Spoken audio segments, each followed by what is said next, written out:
नमस्कार। आज ज्येष्ठ शुक्ल षष्ठी शके 1936 सादर करत आहोत ठाणे वार्ता। ठळक घडामोडी। ठाणे महापालिका जागतिक पर्यावरण दिनाचं औचित्य साधून 1000 वृक्ष लावणार। सोनसाखळी चोरीच्या मुख्य सूत्रधारास अटक, 15 लाखांचे दागिने हस्तगत। आणि मुंबईला पाणी पुरवठा करणाऱ्या शहापूर तालुक्यातील जनता मात्र पाण्याविना तहानलेली।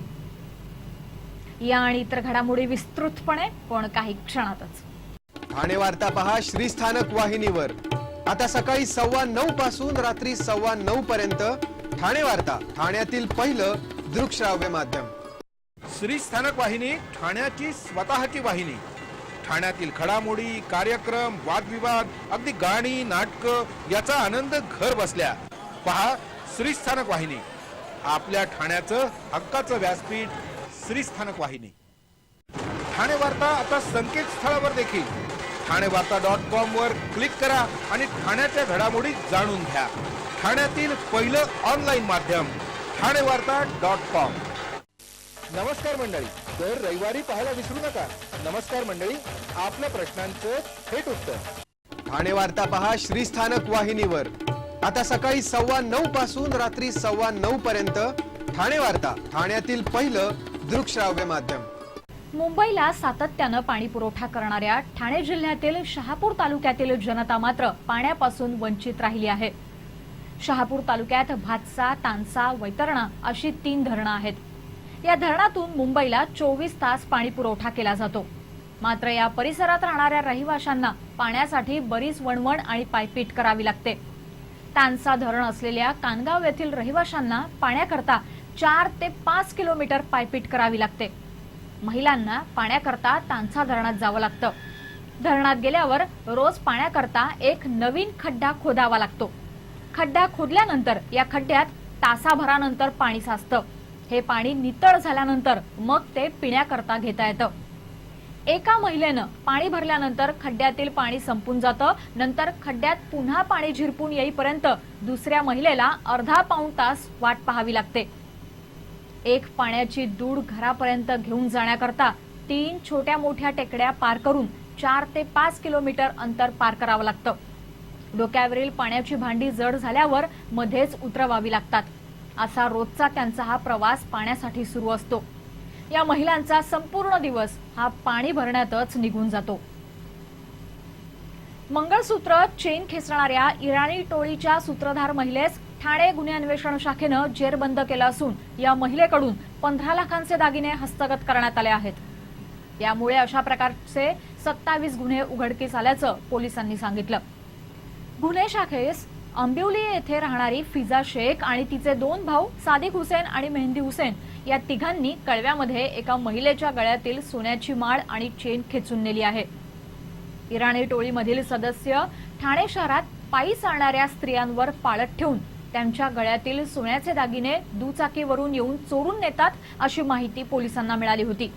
त्यानुसार पोलिसांच्या एका पथकानं फिजा शेख हिच्या घराची झडती घेतली असता तिच्या घरात कळव्यातील एका महिलेचे चोरून नेलेल्या दागिन्यांपैकी 15 ग्रॅमची सोन्याची चेन मिळाली। पोलिसांनी फिजा शेख हिला अटक केली। तिच्या चौकशीत ती आणि तिच्या इतर साथीदारांनी गेल्या वर्षापासून ठाणे आणि कल्याण परिसरात सोन्याचे मंगळसूत्र, चेन असे दागिने चोरल्याची कबुली दिली। हे दागिने तिची आई शेरा हिच्या घरी लपून ठेवण्यात आले होते।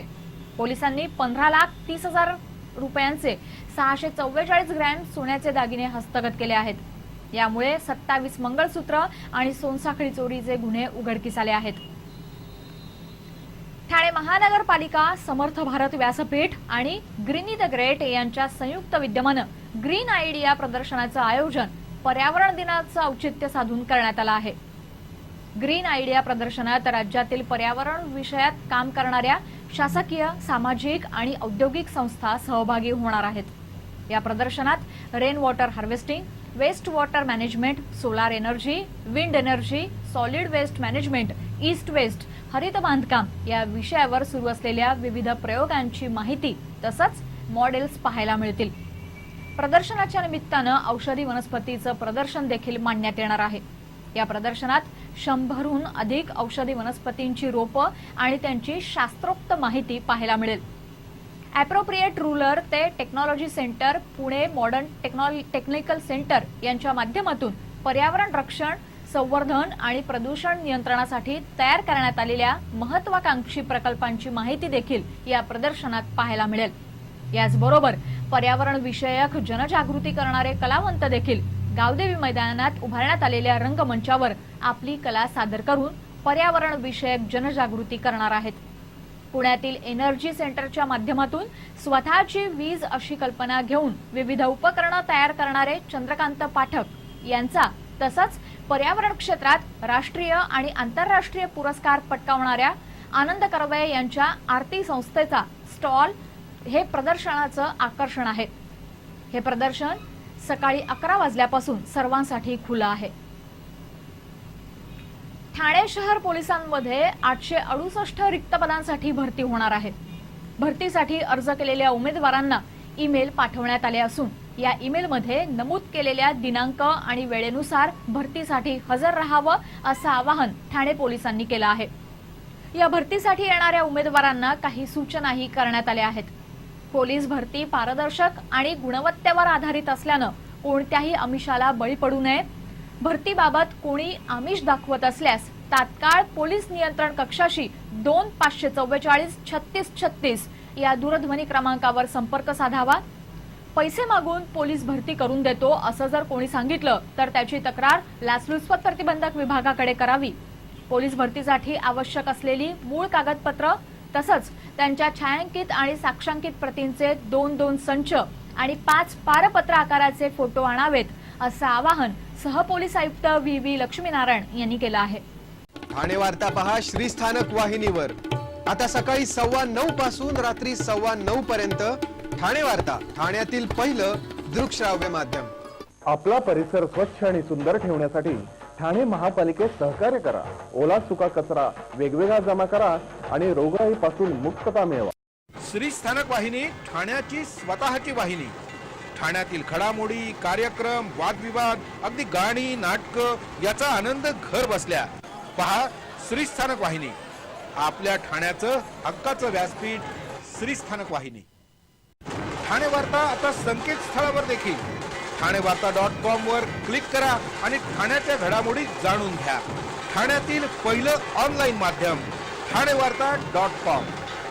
डॉक्टर आणि रुग्णांचं पिढ्यानपिढ्यांचं जिव्हाळ्याचं नातं म्हणजेच डॉक्टर बेडेकर हॉस्पिटल आता अत्याधुनिक सोयी सुविधा आणि तंत्रज्ञान युक्त वंध्यत्व निवारण केंद्रात IVF आणि टेस्ट ट्यूब बेबीची ही सुविधा। डॉक्टर बेडेकर हॉस्पिटल, महर्षी कर्वेपथ, ठाणे। 65 वर्षांची निरंतर सेवा। ठाणे वार्ता पहा श्रीस्थानक वाहिनीवर। आता सकाळी 9:15 पासून रात्री 9:15 पर्यंत ठाणे वार्ता, ठाण्यातील पहिलं दृकश्राव्य माध्यम। जिल्हा उपनिबंधक कार्यालयातील 2 कर्मचाऱ्यांना लाच स्वीकारताना रंगेहात पकडण्यात आला आहे। या प्रकरणातील तक्रारदार कविता पांढरे राहत असलेल्या श्री सिद्धिविनायक गृहसंकुलाचं कन्व्हेन्स डीड करायचं होतं। या गृहसंकुलात 65 सदनिका होत्या। प्रत्येक सदनिकेसाठी 1,500 रुपयांची मागणी जिल्हा निबंधक कार्यालयातील अधीक्षक अरुण पाटील आणि वरिष्ठ लिपिक पंढरी दांडकर यांनी पांढरे यांच्याकडे केली होती। पण एवढे पैसे देणं शक्य नसल्यामुळे अखेर प्रत्येक सदनिकेसाठी 1,300 रुपयांवर तडजोड झाली। 65 सदनिकांचे एकूण 83,200 रुपये देण्याचं ठरलं। त्यापैकी 50,000 आगाऊ देण्यात आले। कविता पांढरे यांनी या प्रकरणी लाचलुचपत प्रतिबंधक विभागाकडे तक्रार केली। या तक्रारीनुसार लाचलुचपत प्रतिबंधक विभागानं जिल्हा उपनिबंधक कार्यालयात उर्वरित 33,200 रुपये स्वीकारताना अरुण पाटील आणि पंढरी दांडकर या दोघांना रंगेहात पकडलं। ठाणे महापालिका जागतिक पर्यावरण दिनाचं औचित्य साधून 1,000 वृक्ष लावणार आहे। 5 जून अर्थात जागतिक पर्यावरण दिनाचं औचित्य साधून पर्यावरण दिनी विविध ठिकाणी 1,000 वृक्षांची लागवड करून वृक्ष लागवड कार्यक्रमाचा शुभारंभ करण्यात येणार आहे। येत्या पावसाळ्यात एकूण 21,000 वृक्ष लागवडीचं उद्दिष्ट ठेवण्यात आलं असून यामध्ये जांभूळ, तामण, बहावा, सप्तपर्णी, बकुळ, महोगनी, बदाम, कदंब, कडुलिंब, कांचन, रिठा, सोनमोहर इत्यादी प्रमुख प्रजातींचा समावेश आहे। ठाणे शहर हे वृक्षांनी भरलेलं असावं, तसंच पर्यावरणाचा समतोल राखणं, त्याचप्रमाणे वृक्ष लागवडीनंतर वृक्षांचं जगण्याचं प्रमाण वाढावं यासाठी किमान 2 वर्ष वयाचं किमान 7 फूट उंचीची वृक्षरोपे प्रभाग समितीनिहाय लागवड करण्याचं नियोजन करण्यात आलं आहे.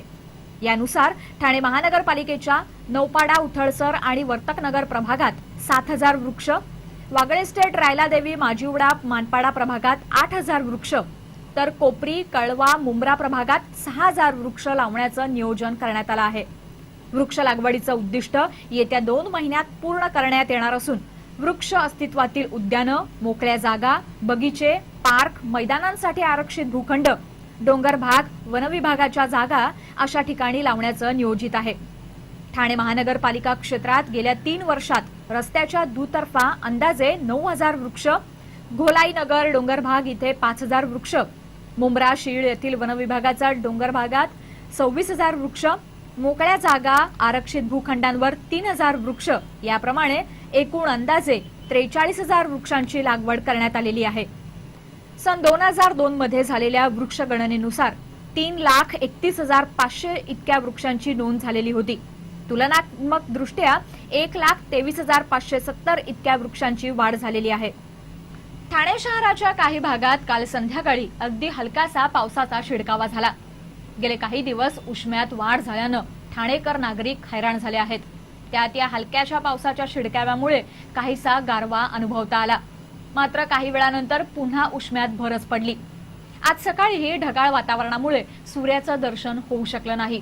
ढगाळ वातावरणामुळेही हवेतील उष्म्यात वाढच झाली आहे.